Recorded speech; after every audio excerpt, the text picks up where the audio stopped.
Bernard Smalls, Casual's Life. How's it going, Mr. Chase? Pleasure to talk to you today. How you doing? I'm good. I'm good.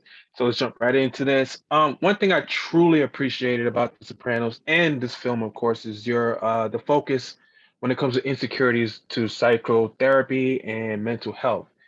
Why is that aspect so important to you when writing the show and the movie?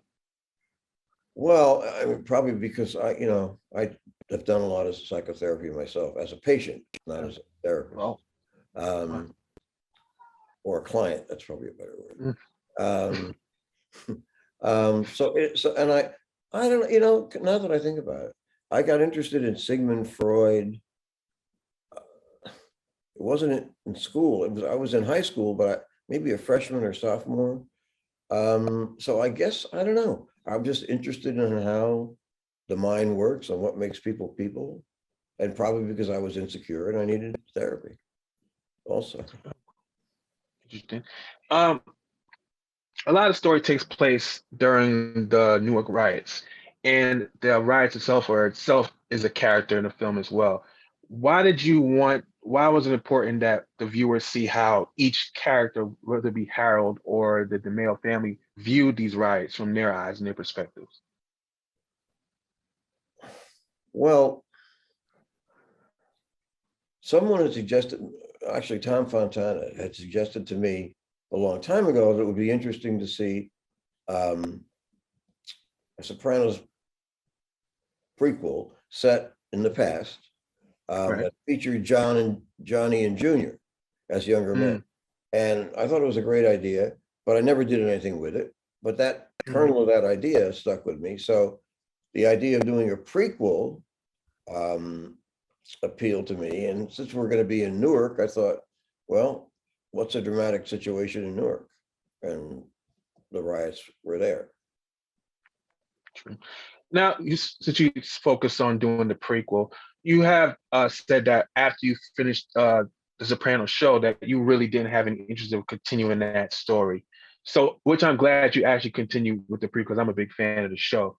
So, with that said, is there a possibility that we will see, something more with young Tony in the future? Can you speak on that? Yeah, that's possible. I mean, there's no plan for it now. Mm-hmm. Um, and it probably wouldn't be for a while. It's possible. I mean, I have other things I'm more interested in at the Oh, moment. okay, Yeah.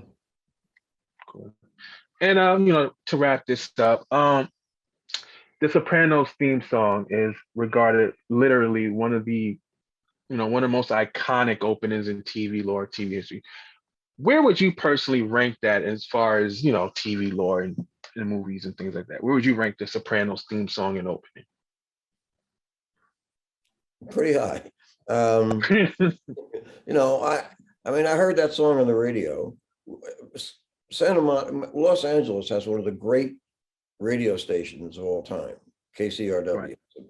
And I heard that song with a zillion others that are really great and expanded my whole musical horizon. Um,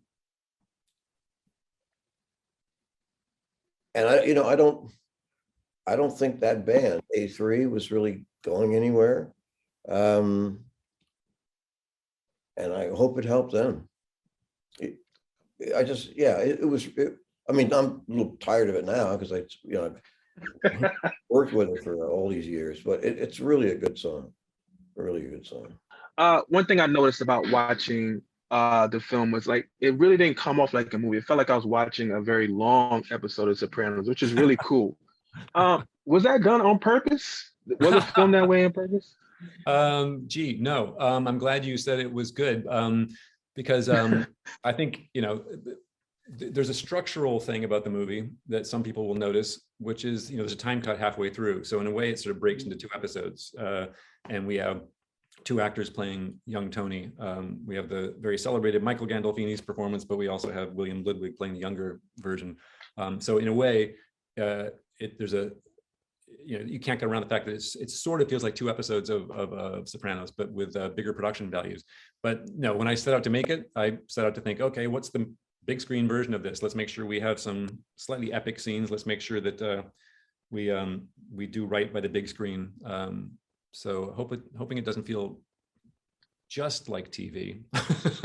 Maybe. Well, I meant more in a sense of the feel that Sopranos always gave people when they watched it. So nothing bad at all. Trying to find continuities with the show, like the lens choices and how the camera moves and things like that. And also the music, we handled music the same way that we did in the show, which is no score, just using songs as source music. So yeah, there were a lot of things that we were trying to keep in continued continuity with the show. Perfect. Now a good portion of the story takes place during the Newark riots, and that itself is a character in the movie. I loved how you showed that whole ordeal through different lenses or different perspectives. Why was that the goal, especially with the characters? Why did you want viewers to see that, the riots in that way?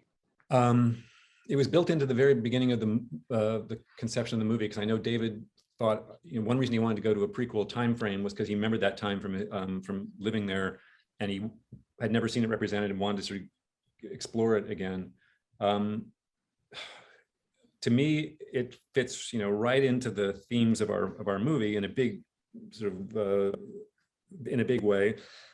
Specifically to the movie, it's the big question in the movie is, are we condemned to be who we are? Are we locked into a destiny, or can we rise up and break out of the destiny? So Dickie's trying to rebel against his violent father.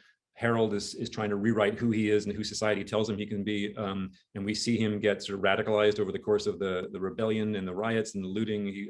He gets changed by that. And of all the characters in the movie, he's the only one that actually rises. Everybody else is saying, I want to rewrite who I am. The beautiful immigrant who comes from Italy thinks, I've come to the new country, I can be whatever I want to be. Well, no, that doesn't work out. And doesn't work out for Dickie. That story of somebody who is radicalized and wants to rewrite their own story was key, I thought. And then it happened that we did all that stuff, as carefully as we could. A lot of research went into it and so on, but we shot it before George Floyd, before Black Lives Matter rose up, and then we were releasing it after all that. So it was sort of treacherous to see if it was going to play well or not. And we just did it as honestly as we could, and we were very lucky to have Leslie Odom Jr. playing that role, because he brought a kind of intelligence and gravitas to this character, so he could sort of hold his own against Dickie. So yeah.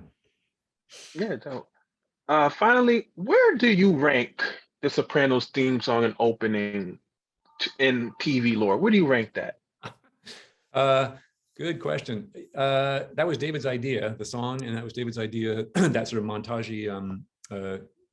He liked the idea of driving backwards, starting in New York and winding up in New Jersey at the opening credits. I think there are very few that are as good as that. The ones I tend to love are ones from my childhood, where it just got into my head so early that it's like the Avengers or something. The original English one, not the Marvel one. Right. Where I just loved the theme song so much and loved the imagery so much. But no, it's one of the greatest of all time. I like the one that we used on Mad Men, but it doesn't have the oomph that this one has.